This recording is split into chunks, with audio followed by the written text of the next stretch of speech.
This is going to be another fairly quick video introducing you to a very useful concept that's not very challenging. Okay, so this is the idea that formula subscripts can be really useful for us.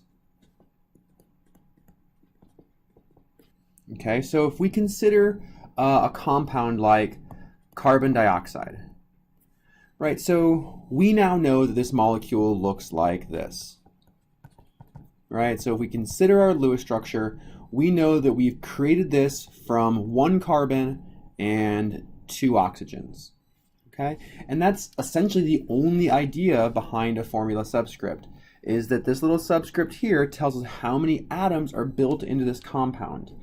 But we can actually use this in a really useful way when we're doing unit conversions. Okay, so for example, if we have two molecules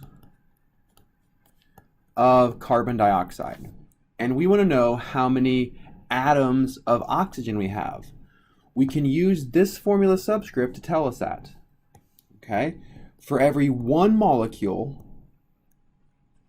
of CO2, right? For every one of these we have two atoms of oxygen. So this would end up being 4 atoms of oxygen. Okay?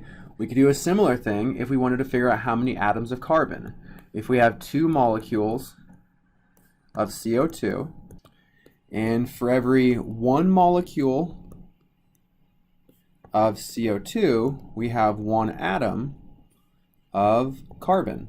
So we have 2 carbon atoms. Okay, so this is a really simple example, but if you understand this concept, it will help you in some conversions that are a little bit more complicated. So let's look at one of these. Let's say we have a compound like octane, which is C8H18.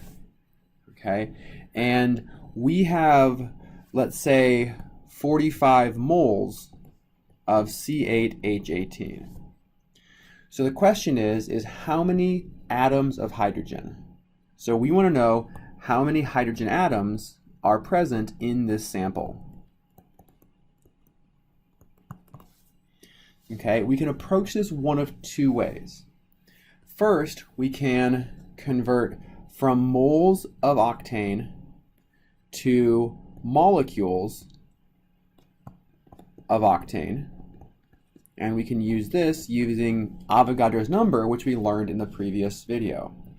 And once we've converted to molecules of octane, we can do one more conversion to convert from molecules of octane to atoms of hydrogen. Okay? The other way we can do this is, so let's go ahead and try it this way, and then we will we'll see that we can actually do it one other way as well. Okay, so we have 45 moles of octane. Using Avogadro's number, we know that for every 1 mole of octane, we have 6.022 times 10 to the 23rd molecules of octane. That's our first step conversion. And in our second conversion, we want to convert from molecules of octane to atoms of hydrogen. So we know for every 1 molecule of octane, we have 18 hydrogen atoms. And we know that because we see this formula subscript here, right? So for every 1 octane, we have 18 hydrogens. If we plug this into our calculator, we find out that we have 4.878 times 10 to the 26th atoms of hydrogen. Okay, so a straightforward two-step conversion using Avogadro's number and formula subscripts allows us to convert between moles of a compound and atoms within that compound. All right, so I mentioned we can do this a different way. So if we have the moles of a compound, so in this case moles of C8H18, we can convert to molecules of C8H18 and then convert that to atoms of hydrogen. This is the approach we took already. We use Avogadro's number and formula subscript.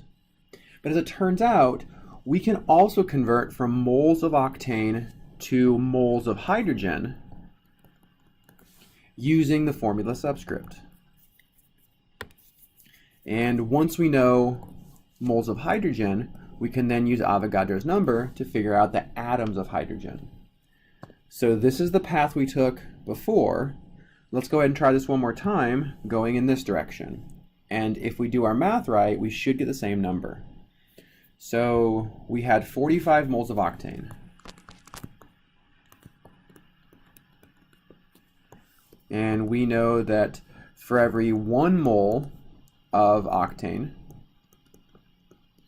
we have 18 moles of hydrogen. Right, so this conversion factor using the formula subscript works if we're working with numbers of molecules and numbers of atoms, or if we're working with moles of molecules and moles of atoms. So then in our second conversion, we know that for every 1 mole of hydrogen, we have 6.022 times 10 to the 23rd hydrogen atoms. And when we plug this into your calculator, once again, we have 4.878 times 10 to the 26th hydrogen atoms.